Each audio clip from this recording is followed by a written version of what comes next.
right, I'm on my way. If you've ever put a cell phone to your ear, you should listen to what neurosurgeon Dr. Keith Black has to say. There's no way to say that cell phone use is safe. I think that the public has a right to know that there could be a potential risk.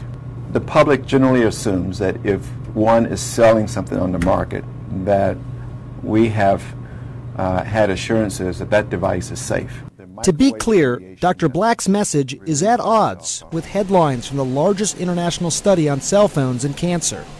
Their conclusion, little or no evidence cell phones are associated with brain tumors. But if you look just one layer deeper into the appendix of that same study, and you'll see something unsettling.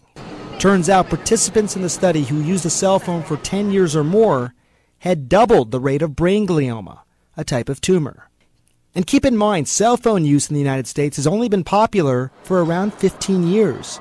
Back in 1996, there were 34 million cell phone users. Today, nearly 300 million in use, according to industry figures. Environmental factors take decades to see their effect, not a few years.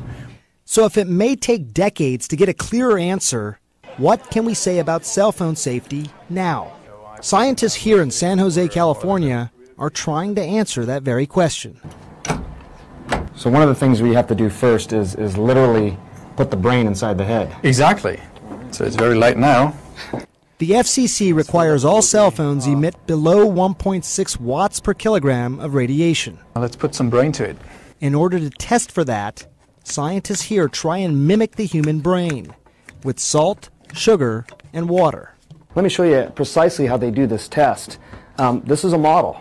This is supposed to approximate the human skull, an adult male. This is my phone that we've actually attached there. It's connected at the angle that most people would speak with.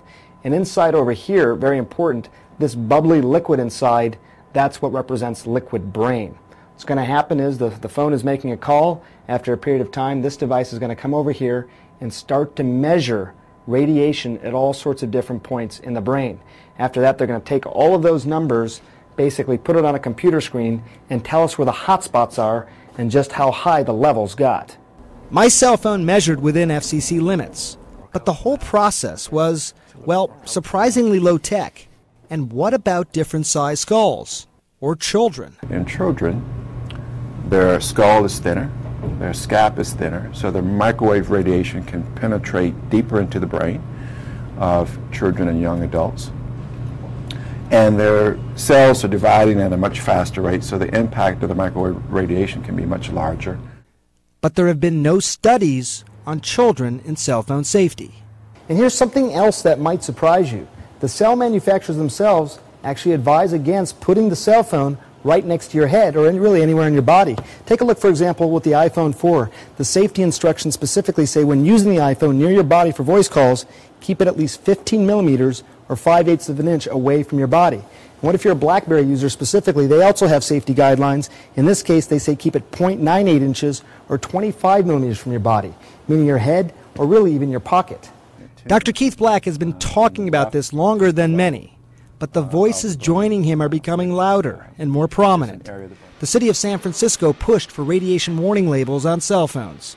The head of a prominent cancer research institute sent a memo to all employees urging them to limit cell phone use because of possible risk of cancer.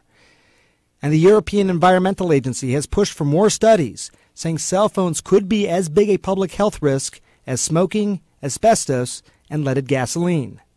The Federal Communications Commission, the FCC, they set the guidelines for how much radiation a cell phone can emit, and they say cell phones are safe.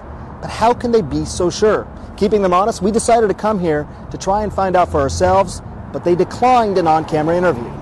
The type of radiation coming out of your cell phone is called non-ionizing. It's not like an X-ray, but more like a very low-powered microwave oven.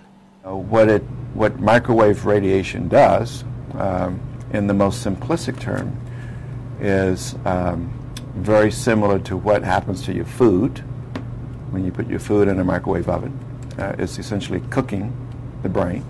But based on their past statements, the FCC isn't convinced there's a real risk and maintain they, quote, do not endorse the need for consumers to take any precautions to reduce exposure. Dr. Sanjay Gupta, CNN, San Jose, California.